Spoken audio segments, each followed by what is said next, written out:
The messenger. That's not messenger.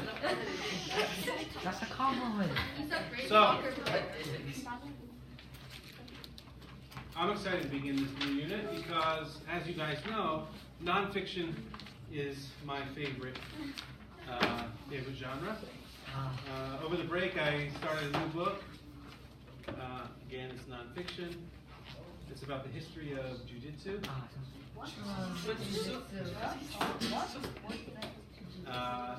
Really interesting book.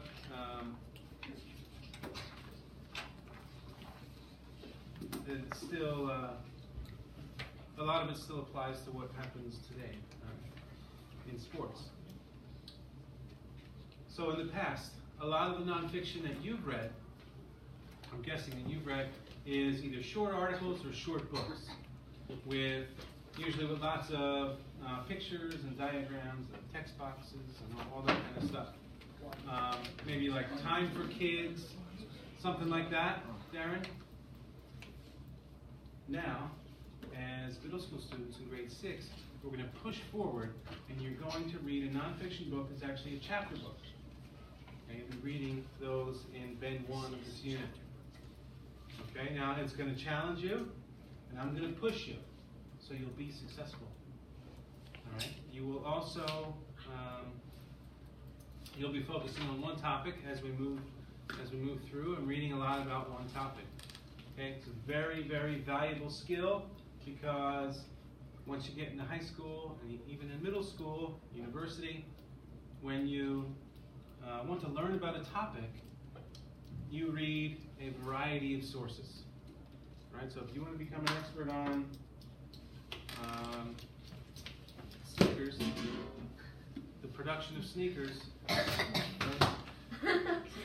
you're going to read about that.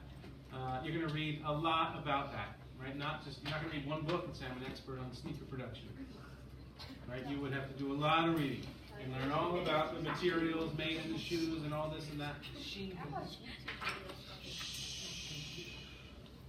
Okay, so reading nonfiction is an important skill, not just for your enjoyment, right, but for the rest of your academic career. To read this unit, or to go through this unit, we have a mentor text that I've chosen. It's called Fast Food Nation. You guys love fast food? Tell the truth. Sure, sometimes it's great. It's always good. What's your favorite sandwich at McDonald's? Ramen. Ramen is not fast food. Double quarter pounder with cheese? What is that? Oh, from McDonald's. So, look up here. This is our mentor text. We're going to use this to practice the techniques that I share. And then you have your own books, and later you'll have articles to read through as well. So today our goal is to orient ourselves with the book. So to orient ourselves, you might be wondering what's that mean, to orient yourself? It means to get to know a little bit about the book before actually reading it. And to do this, we analyze the front matter, right? Different parts of the book. So the cover, the table of contents, and introduction or prologue, if there is one. So today I'm going to model that for you and take you through some of the thinking that happens when we do this, and then you'll be doing that with your own book. Okay? So, I'm in the bookstore, I walk by, I see this American, the outline of the United States on a French fry carton or a French fry box. And I see Fast Food Nation. I see Wendy. You know Wendy's? It's another fast food restaurant, Wendy's. I see one of Time's 100 best nonfiction books. I see a quote.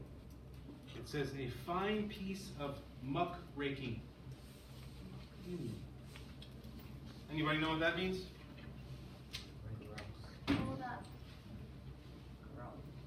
muck raking. Thank you. Anybody know what that means? Do you know what the muck is? Just the muck. Not mug. But muckraking is when you publicize some kind of scandalous information.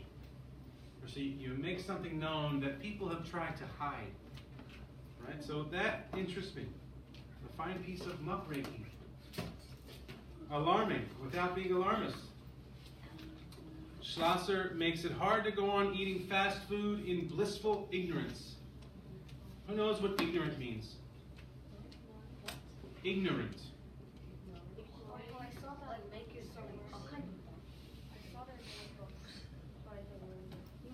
Well, often people say, oh, you're ignorant, and they think it means like you're dumb.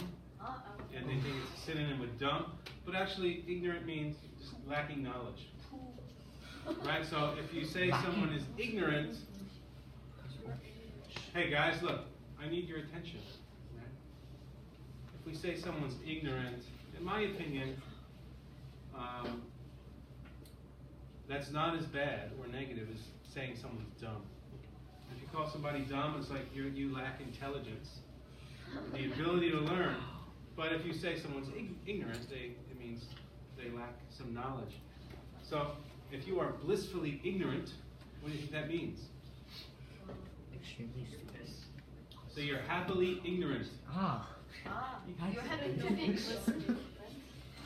It's like, imagine me, right, eating my big fat cheeseburger, happy that I don't know how bad it is. Wow. Right? Wow. I don't know how bad this double quarter pounder with cheese is, and I like it that way. Because if I knew, I wouldn't enjoy the burger so much.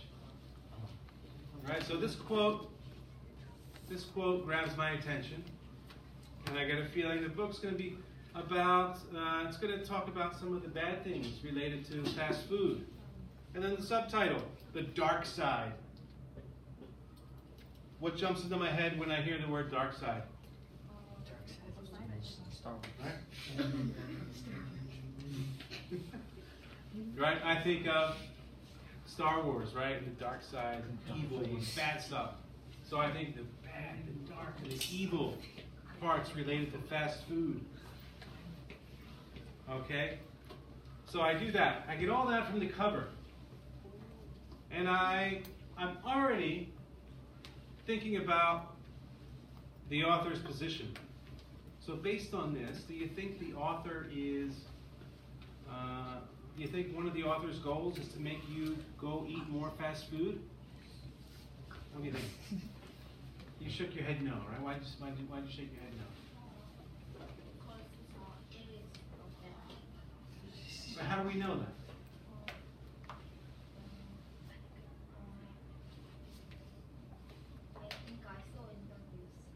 You saw it, so you know something already. Okay, that's good. But from the cover, we got the part about the dark side, right? And the ignorance and the muck raking. So I just get that from the cover. Right? So I'm starting to orient myself with the book, just from the cover. So now if I move into the table of contents, CJ, now I tried to make these, I think I printed these out and left them on my desk. So, There's the weight. Oh, not weight. can you see that? Maybe I learned it. You didn't see that. Your Oh, eyes. yes. Have a look here. Oh, I suppose. Get glasses.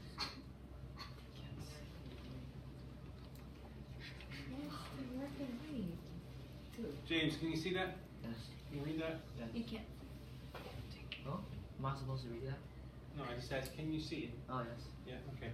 So, I looked at the cover, right? Now, but remember, what I'm doing is orienting myself, right? Before I open it up and just start reading, okay, I want to learn a little bit more about it and generate questions, spark ideas, get my mind working, thinking about the book before I read it. So first I looked at the cover. Now I look at the table of contents. And in my head I'm thinking this is like a map. Okay? It's kind of telling me the direction the book will go. Now, turn and talk. What do you see up here? What does this tell us about the book? Turn and talk real quick.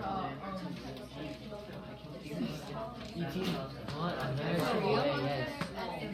Meat and potato. It tells us a lot of James, pass information it about Oh. the title of Why she's just stuck? She's just stuck on the. Just get one and just pass it away. Dude. Mine. Be respectful. My shoe was like this, and then it's gonna stop. It's just gonna stop. James, you. There might be one extra. Yeah, there's one extra. All right, so does anything jump out at you here? I heard you talking. What did you say?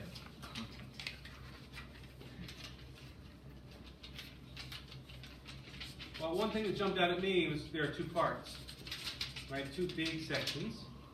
One, the American way, and two, meat and potatoes. Okay? And then in the American way, I see the founding fathers, your trusted friends, behind the counter, and success. So as I go through here, I'm thinking maybe the author is going to provide some history, like maybe talk about where fast food comes from, who invented it.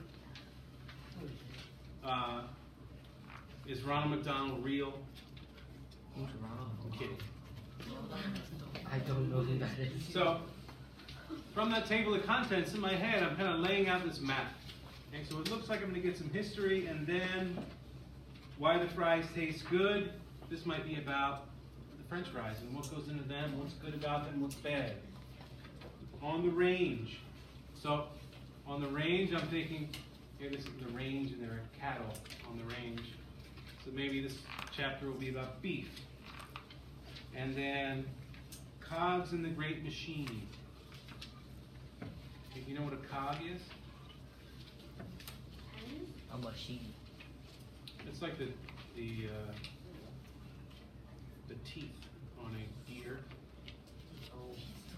or like on a wheel. On a wheel. I'm pushing it. These are like cogs, and also I think these are considered cogs. A gear. What the system? Right? There's one on a wheel. So parts that play a role in how a big machine works. What's in the meat? The most dangerous job. So I look at the table of contents. I get some more information about how the book's going to go. All right, and then we get into the introduction. So I'm going to read some of the introduction to you. And the question I have is, for you, is how does the author hook us as readers? Right? Because we know that in an introduction, or whether it's a paragraph in an essay, Darren, please don't do that. Jen, you want to slide forward a little bit so you're not sitting on John's feet? Now, the question is, how does the author hook us as readers? Right? We know that in the introduction, that's what the writer tries to do, get us in there, right? Put their hooks in. So my question to you is, how does this author do it? Okay? Here we go. Cheyenne Mountain sits on the eastern slope of Colorado's Front Range, rising steeply from the prairie and overlooking the city of Colorado Springs. From a distance, the mountain appears to be beautiful and serene, dotted with rocky outcroppings, scrub oak, and ponderosa pine. It looks like the backdrop of an old Hollywood Western. just another gorgeous Rocky Mountain vista. And yet Cheyenne Mountain is hardly pristine. One of the nation's most important military installations lies deep within it, housing units of the North American Aerospace Command, the Air Force Space Command, and the United States Space Command. During the mid-1950s, high-level officials at the Pentagon worried that America's air defenses had become vulnerable to sabotage and attack. Cheyenne Mountain was chosen as the site for a top-secret underground combat operations center. The mountain was hollowed out, and 15 buildings, most of them 3 stories high, were erected amid a maze of tunnels and passageways extending for miles. The 4.5-acre underground complex was designed to survive a direct hit by an atomic bomb. Now officially called the Cheyenne Mountain Air Force Station. That's here, that's the mountain. And here's the entrance. Okay? The facility is entered through steel glass doors that are 3 feet thick and weigh 25 tons each. That's like 12 elephants each. They automatically swing shut in less than 20 seconds. The base is closed to the public, and the heavily armored quick response team guards against intruders. Pressurized air within the complex prevents contamination by radioactive fallout and biological weapons. The buildings are mounted on gigantic steel springs to ride out an earthquake or the blast of a thermonuclear strike. The hallways and staircases are painted slate gray. The ceilings are low, and there are combination locks on many of the doors. A narrow escape tunnel, entered through a metal hatch, twists and turns its way out of the mountain through solid rock. The place feels like the set of an early James Bond movie, with men in jumpsuits driving little electric vans from one brightly lit cavern to another. Okay, so turn and talk. What are we thinking? How's the author hooking us?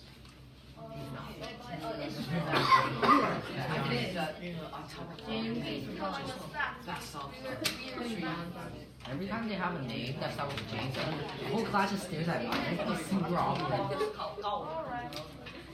It's just really fun just to talk at you. I don't understand. Were we in the same class last year? No. You were in Kennedy.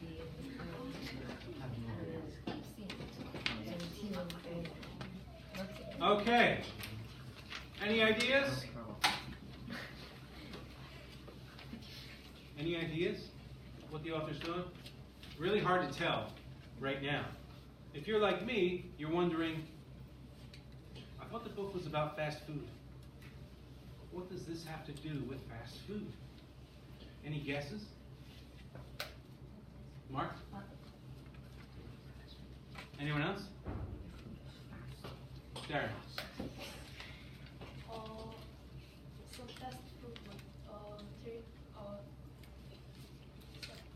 or vegetables coming out from there. Okay, maybe something's produced in there. The first ever fast food restaurant. Maybe it's the home of McDonald's secret recipe for their special sauce in the Big Mac.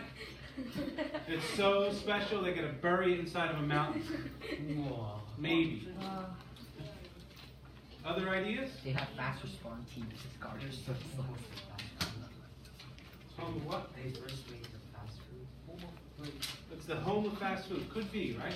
They order fast food every single day. They order fast food every day. Uber Eats. Could be. Maybe they lock people in there and make them eat fast food for 10 years to study the effects. Yes, that's pretty good. I mean, the person who's locked in there must be enjoying it. So, what am I doing? Okay, as I read this introduction, I'm generating questions, right, and ideas. These are the kinds of things I'd write down in my notebook if I had it in front of me, right? So we've got these questions. I'm going to read on a bit, and we're going to see if they're answered. When we're done, I'm going to ask you to turn and talk again about the questions you had and answers if they've come up in the reading. Okay? 1,500 people work inside the mountain. maintaining the facility and collecting information from a worldwide network of radars, spy satellites, ground-based sensors, airplanes, and blimps. The Cheyenne Mountain Operations Center tracks every man-made object that enters North American airspace or that orbits the Earth. It's the heart of the nation's early warning system. It can detect the firing of a long-range missile anywhere in the world before that missile has left the launch pad. The futuristic military base inside a mountain has the capability to be self-sustaining for at least 1 month. Its generators can produce enough electricity to power a city the size of Tampa, Florida. It's a very big city. Its underground reservoirs hold millions of gallons of water. Workers sometimes traverse them in rowboats. The complex has its own underground fitness center, a medical clinic, a dentist's office, a barbershop, a chapel, and a cafeteria. When the men and women stationed at Cheyenne Mountain get tired of the food in the cafeteria, they often send somebody over to Burger King at Fort Carson, a nearby Army base. Or they call Domino's. Turn and talk. They call Domino's something like that. It's like whoever comes there dies. What? Domino's and Domino's is my favorite pizza. Fast food. Because I'm so fast. I hate pizza because I'm the fastest food. I always You hate bacon? I always hated pizza. But after I ate Domino's, it was like, yeah.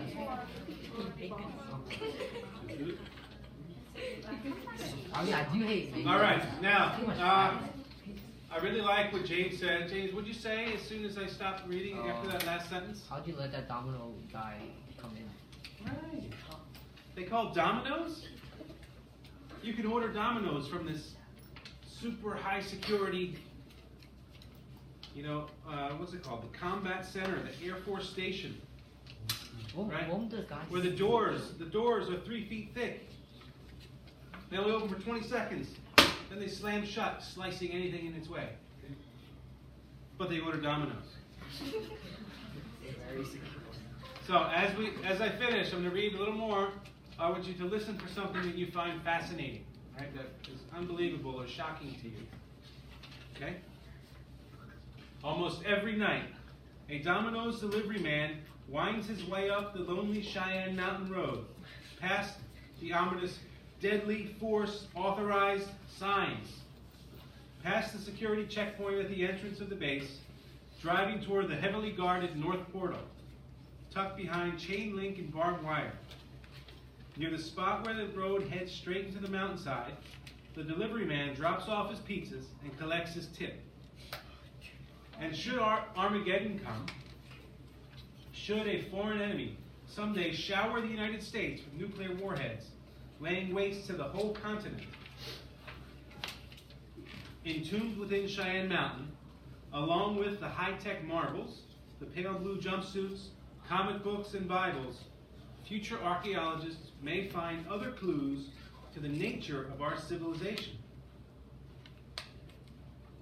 Big Mac wrappers, hardened crusts of cheesy bread, barbecue wing bones, and the red, white, and blue of a Domino's pizza box.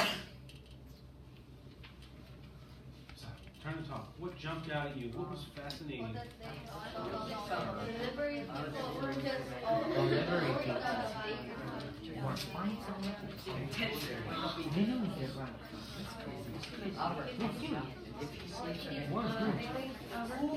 You're surprised how close they get?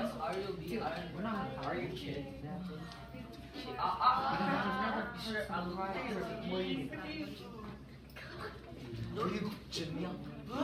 All right.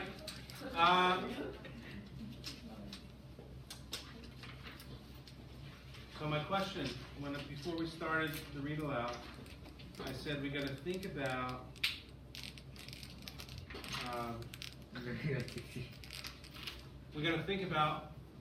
what the author's doing, right? So why do you think the author may have written an introduction like this? I heard it. How does the author hook us in? That's good, right? Interesting facts. This one is really interesting, right? The fact that there is a super high security, government only building that's built inside of a mountain, below the earth. But you can still order pizza. So here the author kind of shows that fast food is a part of our culture. It's a part of who we are. And when I say who we are, I mean Americans. Right? This is about America. Okay, this book. But do you feel like the author hooked you in? Like got you in there? Because in my head, I'm thinking, what I see in my head is like some guys down there eating lunch, eating pizza, and behind them in a glass tank are like aliens. Right? And spaceships hovering over the ground. And they're sitting there eating Domino's pizza. Right? That's the image in my head. Okay? Now, one more section. This part's called What We Eat. It's also part of the introduction. Again, I want you to listen for things that you find shocking, and there will be many. Okay, are you ready? Over the last 3 decades, fast food has infiltrated every nook and cranny of American society. An industry that began with a handful of modest hot dog and hamburger stands in Southern California has spread to every corner of the nation, selling a broad range of foods wherever paying customers may be found. Fast food is now served at restaurants and drive-thrus, at stadiums, airports, zoos, high schools, elementary schools, universities, cruise ships, trains, airplanes, Kmarts, Walmarts, gas stations, and even hospital cafeterias. In the 1970s, listen to this one. In 1970, just the year, Americans spent about $6 billion on fast food. Do you know how much that is? 16 trillion won.